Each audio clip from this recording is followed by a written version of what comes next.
اگر تو را نداشتم بدان خدا نداشتم، آری خدا نداشتم.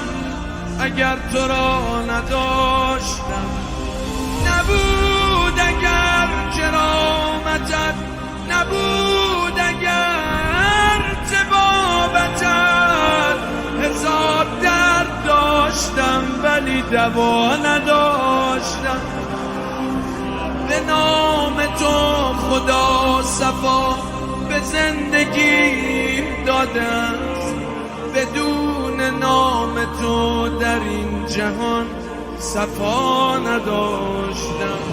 نوای من علی علی، صدای من علی علی، بدون این علی علی خدا خدا نداشتم. سنگ شدم، طلا شدم، شاه شدم، گدا شدم. چه می شدم اگر علی مرتضی نداشتم؟ اگر نبود زادگاه تو قسم به فاطمه، این همه سمت کعبه هم برو بیا نداشتم. من اسم او دوا علی و ذکر او شفا علی. کمیل تو اگر نبود به لب دعا نداشتم. نبودی کہ آپ جس جگہ پر بیٹھے ہوئے ہیں عزیزوں، یہ وہ مسجد کوفہ ہے کہ جس کی عظمت کو اللہ بیان کرتے ہوئے ارشاد فرماتا ہے کہ اس سرزمین پر میں نے 4 محل اپنے قرار دیے ہیں. اس میں سے ایک محل جس سرزمین کو اللہ نے قرار دیا وہ مسجد کوفہ ہے. مسجد کوفہ وہ مسجد ہے کہ جس میں مولائے متقیان نے اپنی خلافت گزاری، ایام خلافت آخری کے 4 سال. یہیں پر مولا نماز قضاوت ہر ایک مقام پر چلیں گے. یہاں پر چند مصلے ہیں جہاں بیٹھے یہ جناب ابراہیم علیہ السلام کا جو ان کا گھر ہوا کرتا تھا. جناب خضر کا یہ سامنے آپ کو جو حوض نظر آ رہا ہے، یہیں سے طوفان نوح اٹھا تھا، ساری دنیا میں پانی پھیلا تھا. یہ جناب نوح کا گھر تھا اور وہ تنور تھا جہاں سے پانی نکلا تھا. یہ سامنے بالکل ہے جہاں مولا نے فیصلے سنائے، جہاں جناب آدم کی توبہ قبول ہوئی. معراج کے بعد ہمارے اور آپ کے آخری نبی محمد مصطفیٰ صلی اللہ علیہ وسلم جس مقام پر اتر کر آئے، 2 رکعت نماز پڑھی، وہ بھی اس مسجد میں ہے. سارے مقامات اس مسجد میں ہیں. اس کی فضیلت کے لیے یہ ہے کہ جب وقت کے امام ظہور فرمائیں گے تو ان کی بھی جو خلافت ہوگی وہ مسجد کوفہ میں، جو ہر کتاب میں موجود ہے، کتب اہل تشیع اہل تصنف سب میں متفق علیہ ہے. یہیں پر ان کی خلافت ہوگی اور وہ اس مسجد کو اتنا بڑا کریں گے کہ ایک دروازے سے آدمی ایک جمعے کو داخل ہوگا، دوسرے دروازے کو دوسرے جمعے کو پہنچے گا. اس کا دروازہ نہر القمہ کربلا کو اور مسجد کوفہ کا ایک دروازہ جنت کے دروازے سے ملتا ہے. یہاں پر 1 رکعت نماز کا ثواب 70,000 نبیوں کے ساتھ نماز پڑھنے کا ثواب ہے، 70 جماعتوں سے بہتر کا ثواب ہے. یہاں پر 1 رکعت نماز کا ثواب انبیاء اوصیاء کے ساتھ پڑھی گئی نماز کا ثواب ہے. قرآن مجید میں آیت ہے بسم اللہ الرحمن الرحیم والتین والزیتون وطور سینین. والتین والزیتون سے مراد مکہ مدینہ ساری چیزیں. وطور سینین جو بیان کیا گیا ہے وہ مسجد کوفہ کے فضائل بیان کیا گیا، اس سے مراد مسجد کوفہ ہے. کیونکہ ابھی نجف جو چلے گئے بہت بڑا پہاڑ تھا. کشتی نوح جو رکی ہے وہ طور پہ رکی تھی، اور طور بالکل اس کے پشت پہ تھا کوفے کے. تو طور سنین سے مراد مسجد کوفہ المعظم ہے. اس میں جو ہے کوئی بھی ایسا مومن نہیں کہ جو اس میں آ کر نماز نہ پڑھے. چھٹے امام صاحب کہتے ہیں کہ کوئی بھی مومن جس کو پتہ چل جائے اس مسجد میں نماز پڑھنے کا کیا ثواب ہے تو وہ کبھی اپنے گھر میں بیٹھ کر نماز ادا نہیں کرے گا سوائے مسجد کوفہ کے. تو اس سارے مقامات پر سارے فضائل جو ہیں، ابھی جو اور مقامات ان کے مختصراً فضائل بتا دیں گے. یہاں پر مقام کیوں ہے، یہاں پر جناب ابراہیم علیہ السلام کا گھر تھا. تو میں نے جتنی بھی باتیں بتائی سب کی الگ الگ احادیث ہیں. اللہ نے اس سرزمین کو خانہ کعبہ کے بعد سب سے باعظمت مسجد کوفہ ہے. اسی لیے اس میں جو ہے نماز انسان کو اختیار دیا گیا ہے 2 رکعت یا پوری پڑھے، لیکن پوری پڑھنا افضل ہے.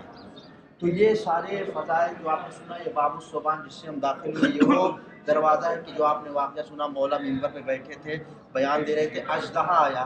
وہ کوئی اژدہا نہیں تھا بلکہ فرشتہ جو ہے وہ سانپ کی شکل میں آیا مولا سے سوال کرنے کے لیے. تو لوگ خوف کھا گئے، مولا کا گھبراؤ نہیں، وہ ہم سے سوال پوچھ رہا ہے. اس وجہ سے اس کو باب الصوبان اور باب الفیل بھی کہا جاتا ہے. بنو عباس کے زمانے میں اس دروازے کے باہر ہاتھیاں باندھی جاتی. محمد بن عبداللہ طاہری السلام علیہ امیر المؤمنین امیر المؤمنین ابن ابی طالب ورحمۃ اللہ وبرکاتہ محمد وآل محمد صلوات. میرا بچہ ہے. مولا نے کہا آسان سا اس کا میرے پاس ایک حل ہے کہ جب دونوں بضد ہیں تو فیصلہ کیسے کیا جاتا، کسی ایک کے حق میں نہیں کیا جا سکتا تھا. تو مولا نے کہا 2-3 طریقے بتائے گئے، اس میں سے میں آپ کو ایک طریقہ بتاتا ہوں. کہ مولا نے کہا کہ اس بچے کو جو ہے وہ 2 ٹکڑے کر دیے جائیں. تو آدھا اس کو دے دیا جائے، آدھا اس کو دے دیا جائے، کیونکہ دونوں مدعی ہیں اور دونوں اپنے دعوے کو سچا بتا رہے ہیں. جیسے ہی یہ ہوا، ایک نے کہا مولا یہ بچہ اس کو دے دیا جائے، ہمیں نہیں چاہیے، مگر بچے کے 2 ٹکڑے نہ کیے جائیں. جس نے انکار کیا مولا نے اس کے حوالے بچے کو کر دیا، کیونکہ مولا نے اس وقت 2 پیغام دیا. ایک یہ کہ مامتا سے بڑھ کے کوئی چیز نہیں ہوتی ہے. کبھی ایک ماں اپنے لال کو اپنے سامنے 2 ٹکڑے ہوتے ہوئے نہیں دیکھ سکتی ہے. مولا نے اس کو حوالے کر دیا. یہیں سے ایک فقرہ ملتا ہے کہ یقیناً ایک ماں اپنے لال کو 2 ٹکڑے ہوتے ہوئے نہیں دیکھ سکتی، مگر کوئی سیدہ کے دل سے پوچھے 12 ضربیں لگی ہیں.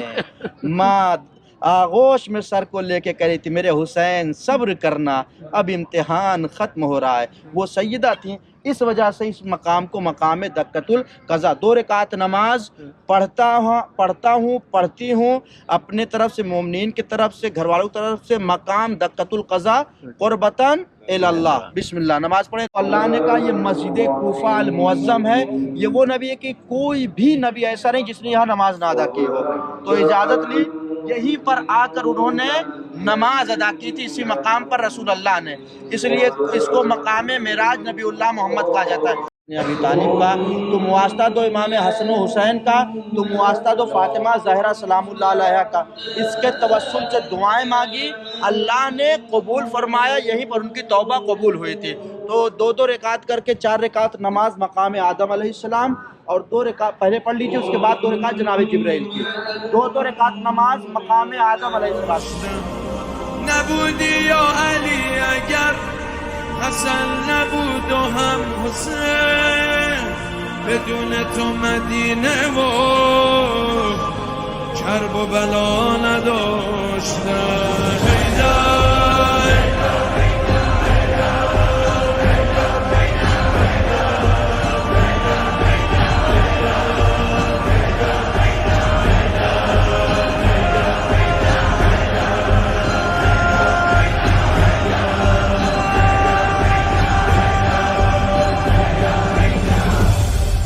جتنی مرتبہ بھی آپ سجدے میں جاتے ہیں اتنا ہی اللہ کی قربت حاصل ہوتی ہے. کیونکہ اللہ کہتا ہے جب بھی میرا بندہ سجدہ کرتا ہے تو میں اس کے شہرگ سے بھی زیادہ اس کے قریب ہوتا ہوں. شہرگ وہ حصہ جو انسان کے جسم سے سب سے زیادہ قریب تر ہوتا ہے. تو آپ نے عبادتیں انجام دی ماشاءاللہ، بہت ساری رکعتیں ہر مقام پر. ابھی یہاں پر جو ہے یہ مقام نافلہ امیر المومنین علی ابن ابی طالب علیہ السلام ہے.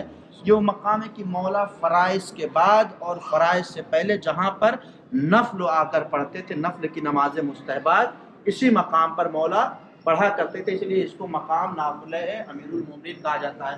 یہاں پہ بھی ہم 2 رکعت نماز پڑھیں گے، اس کے بعد یہاں پر 2 رکعت نماز پڑھ لیں گے نافلہ امیر المومنین کا، اس کے بعد دعا اور مناجات مولا متقیان جو یہ پڑھیں گے آپ ان کے ساتھ دہرائیے گا. وہ مناجات جس میں مولا نے توسل الہی بتایا ہے کہ کیسے انسان اپنی دعاؤں کو قبول کروائے، کیسے انسان اپنے رب کے قریب تر ہو جائے. 2 رکعت نماز مقام نافلہ امیر المومنین. اور وطن اللہ وہ ہرا گنبد نظر آ رہا ہے، وہ جو ہے مولا کے خاص صحابی کہ جن کا نام ہانی بن عروہ، جنہوں نے مولا کے ساتھ جنگیں بھی کی. مولا 4 معصوم کے صحابی بتا دیجیے. 4 معصومین کے صحابی ہیں یقیناً ہانی بن عروہ علیہ السلام، جنہیں محبت مولا متقیان میں جلتے ہوئے تنور میں ڈال دیا گیا تھا. آج اس کی اور آج بھی آپ جائیں گے دیکھیں گے ان کی قبر جو ہے ایسا لگے گا آپ کو کہ لوہے کا کوئی صندوق اس کے اندر نہیں رکھا گیا. اور ان کو جو ہے اس لیے مارا گیا. جناب مسلم پر آپ سنتا ہوں جب نے ملا گیا تھا ان کی مدد کی تھی تو 3 یہ روزے جائیں گے زیارت کرتے ہیں.